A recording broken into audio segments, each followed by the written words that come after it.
Welcome to English Spoken Class with Singh Sir.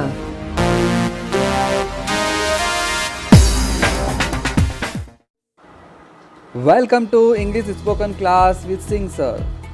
तो आज का हमारा टॉपिक है सिंपल सेंटेंसेस। आज हम लोग सिंपल सेंटेंस के बारे में पढ़ेंगे। सिंपल सेंटेंस किससे करते हैं और सिंपल सेंटेंस में कौन कौन से वाक्य आते हैं। तो चलिए शुरू करते हैं। Simple sentence. Simple sentences are those in which either there is no action at all or even if there is an action, subject doesn't perform that action. सरल वाक्य उन्हें कहते हैं जिनमें या तो क्रिया होती ही नहीं है और अगर होती भी है तो सब्जेक्ट उस क्रिया को नहीं करता है। आइए समझते हैं। अगर मैं कहूँ कि राम अच्छा लड़का है, राम अच्छा लड़का है, तो सब्जेक्ट है यहाँ पर राम। क्या राम कोई काम कर रहा है? नहीं। राम के बारे में तो सिर्फ बताया गया है कि वो अच्छा लड़का है, इसलिए ये एक सिंपल सेंटेंस है। इसमें कोई क्रिया नहीं है। आइए दूसरे एग्जांपल से समझते हैं। किताब टेबल पर रखी हुई है। किताब टेबल पर रखी हुई है। इस वाक्य में सब्जेक्ट है किताब और रखना एक क्रिया है। भले ही इस वाक्य में क्रिया है, पर क्या सब्जेक्ट इस क्रिया को कर रहा है? नहीं, क्योंकि किताब तो खुद रखी हुई है, वो कोई काम नहीं कर सकती। इसलिए ये भी एक सिंपल सेंटेंस है। एक और वाक्य देखिए। राम किताब पढ़ रहा है। इस वाक्य में सब्जेक्ट है राम और पढ़ना एक क्रिया है। क्या सब्जेक्ट इस क्रिया को कर रहा है? हाँ, पढ़ने का काम राम ही तो कर रहा है, जो इस वाक्य का एक सब्जेक्ट है। यानी ये सिंपल सेंटेंस नहीं है, ये तो एक टेंस सेंटेंस है, जो कि हम लोग आगे पढ़ेंगे। आइए कुछ और उदाहरण से समझते हैं। जैसे कि संदीप मेरा भाई है। संदीप मेरा भाई है, तो यहाँ पर सब्जेक्ट है संदीप। क्या इस वाक्य में सब्जेक्ट के द्वारा कोई क्रिया कार्य कर रही है? नहीं। संदीप के बारे में तो सिर्फ यहाँ बताया गया है, संदीप कोई क्रिया नहीं कर रहा है, इसलिए यह एक सिंपल सेंटेंस है। नेक्स्ट उदाहरण। तुम मेरे कौन हो। यहाँ पर सब्जेक्ट है तुम। क्या है सब्जेक्ट कोई कार्य कर रहा है? नहीं। सब्जेक्ट है यहाँ पर तुम, लेकिन सब्जेक्ट कोई काम नहीं कर रहा है, इसलिए यह भी एक क्या है? सिंपल सेंटेंस है। उसके पास पेन है।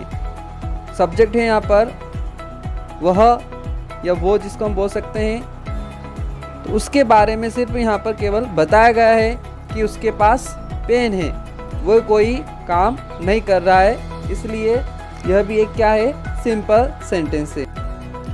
नेक्स्ट, बच्चे अच्छे थे। यहाँ पर सब्जेक्ट है बच्चे, तो यहाँ पर बच्चों के बारे में सिर्फ बताया गया है, बच्चे कोई काम नहीं कर रहे हैं, यह भी एक सिंपल सेंटेंस है। मेरे दो भाई थे। यहाँ पर मेरे बारे में सिर्फ बताया गया है, मैं कोई काम नहीं कर रहा हूँ, तो यह भी एक सिंपल सेंटेंस है। अमन घर पर होगा।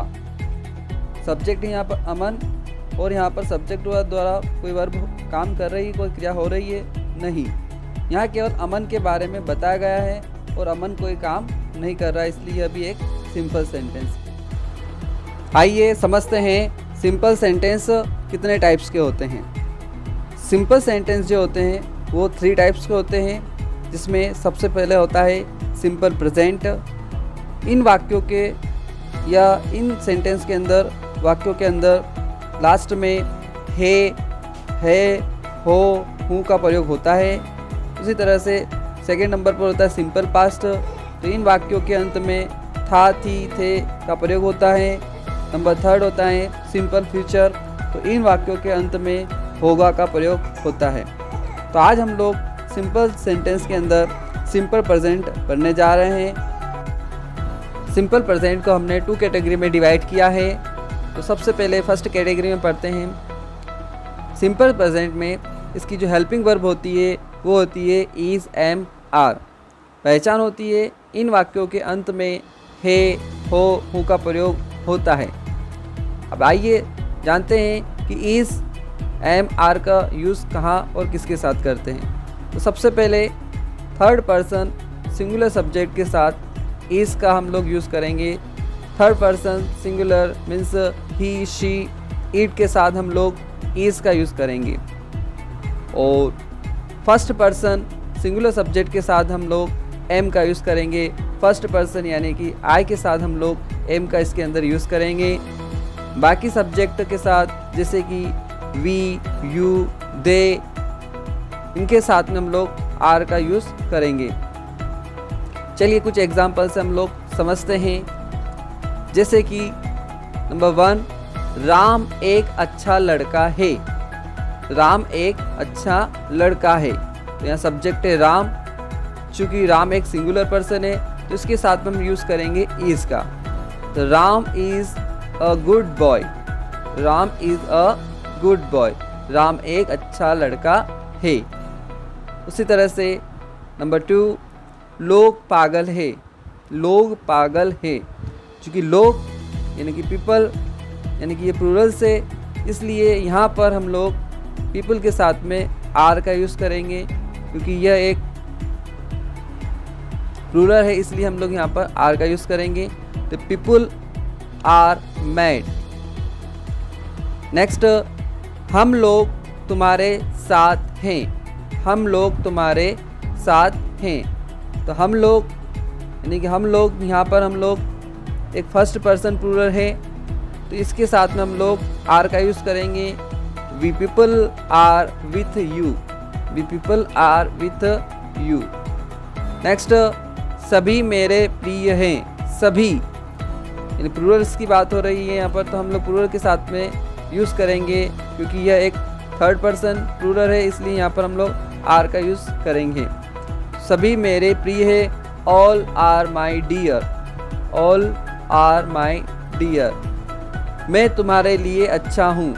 मैं यानी आई, तो आई के साथ हम यूज़ करते हैं एम का। आई am good for you. I am good for you.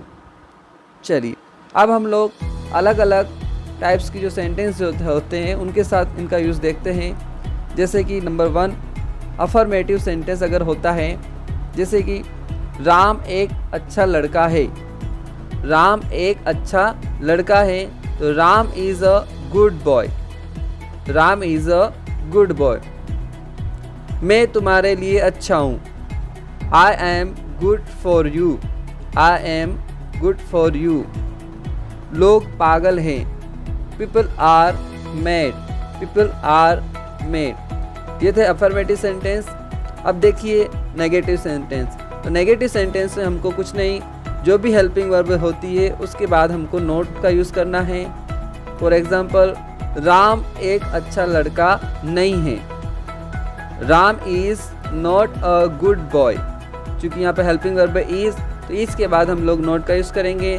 तो Ram is not a good boy.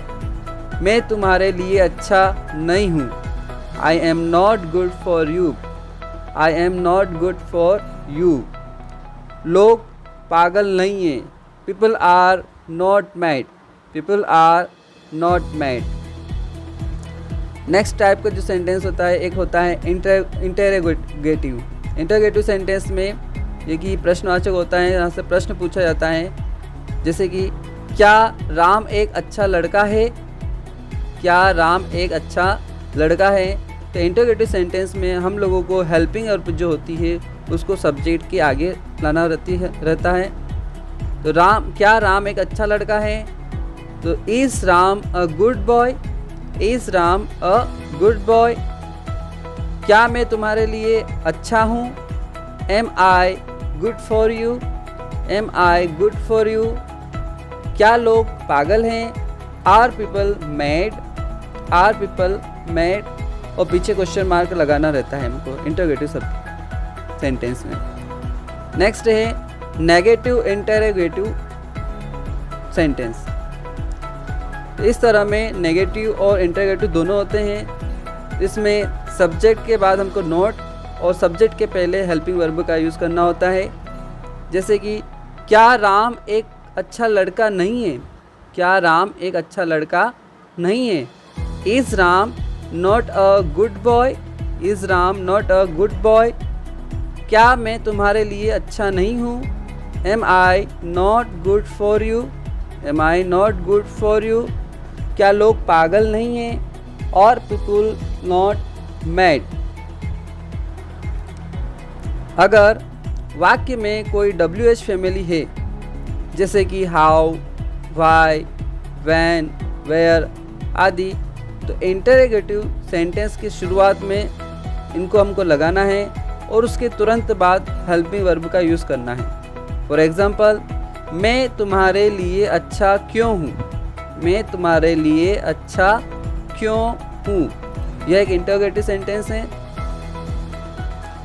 तो इसके अंदर इंटरोगेटिव जो WH फैमिली का है वो है वाई, क्यों हूँ। तो हमको क्या करना पड़ेगा? सबसे पहले इंटरोगेटिव जो सेंटेंस उसको आगे रखना है, तो वो है why am I good for you? Why am I good for you? Next, लोग ऐसे क्यों हैं? Why are people so? लोग ऐसे क्यों हैं? Why are people so? Next, बच्चे किसके साथ हैं? बच्चे किसके साथ हैं? तो विद whom आर चिल्ड्रन? अब हम सिंपल सेंटेंस की कैटेगरी सेकेंड के बारे में समझते हैं। इसके अंदर हेल्पिंग वर्ब जो होती है वो होती है हैज़, हैव। पहचान होती है इन सेंटेंसों की, इन वाक्यों के अंत में पास है या फिर भाई बहन, दोस्त आदि का प्रयोग होता है। इसके अंदर हेल्पिंग वर्ब जो होती है उसका यूज़ किसके साथ हमको करना है? तो जो थर्ड पर्सन जो होते हैं, थर्ड पर्सन सिंगुलर सब्जेक्ट के साथ हम लोग हैज़ का यूज़ करते हैं और बाकी जो सब्जेक्ट जो होते हैं उनके साथ हम लोगों को हैव का यूज़ करना है। थर्ड पर्सन सिंगुलर यानी कि ही, शी, इट के साथ हम लोगों को हैज़ का और आई, वी, यू, दे के साथ में हम लोगों को हैव का यूज़ करते हैं। आइए कुछ एग्जांपल देखते हैं। पूजा के पास एक किताब है। पूजा के पास एक किताब है यानी उसके पास एक किताब है, तो इसका सेंटेंस होगा Pooja has a book.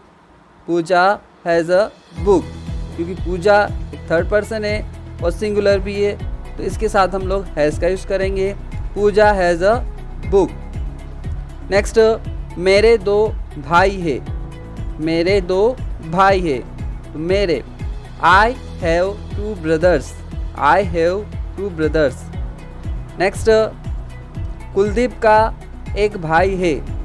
Kuldeep has one brother. Kuldeep has one brother.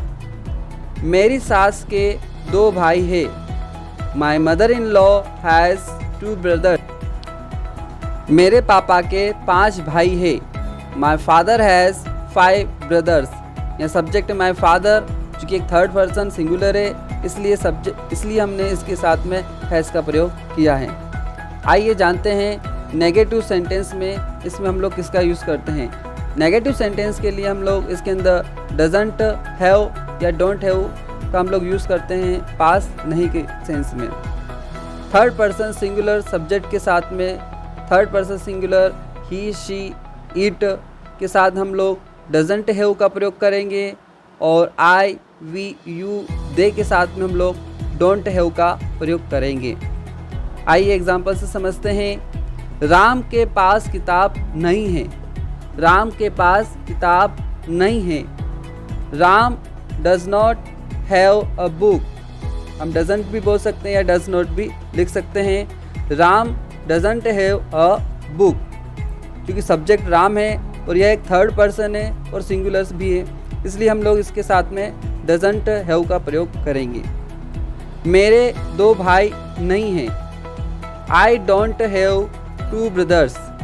चूँकि आई एक फर्स्ट पर्सन सिंगुलर है, इसलिए हम इसके साथ में डोंट हैव का प्रयोग करेंगे। I don't have two brothers. मेरे दो भाई नहीं हैं। उसकी 3 बहनें नहीं हैं। उसकी 3 बहनें नहीं हैं। तो ही डजंट हैव 3 सिस्टर्स। यहाँ सब्जेक्ट है ही, चूँकि एक थर्ड पर्सन है इसलिए इसके साथ में हम लोग डज नॉट का या डजंट हैव का प्रयोग करेंगे।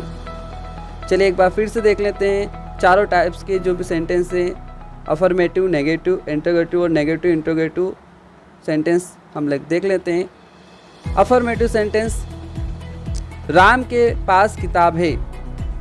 Ram has a book. Ram has a book.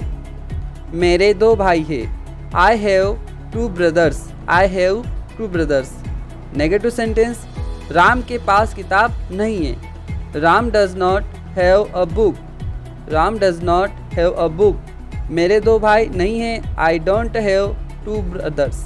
I don't have 2 brothers. Interrogative, क्या राम के पास किताब है?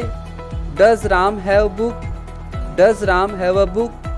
क्या मेरे 2 भाई हैं? Do I have 2 brothers. Do I have 2 brothers. Negative interrogative sentence, क्या राम के पास किताब नहीं है? Does Ram not have a book. Does Ram not have a book. क्या मेरे 2 भाई नहीं हैं? Do I not have 2 brothers. Do I not have 2 brothers. अगर WH फैमिली का हो तो उसमें किस तरह से लिखेंगे? राम के पास किताब क्यों नहीं है? Why does Ram not have a book. Why does Ram not have a book. मेरे कितने भाई हैं? How many brothers do I have.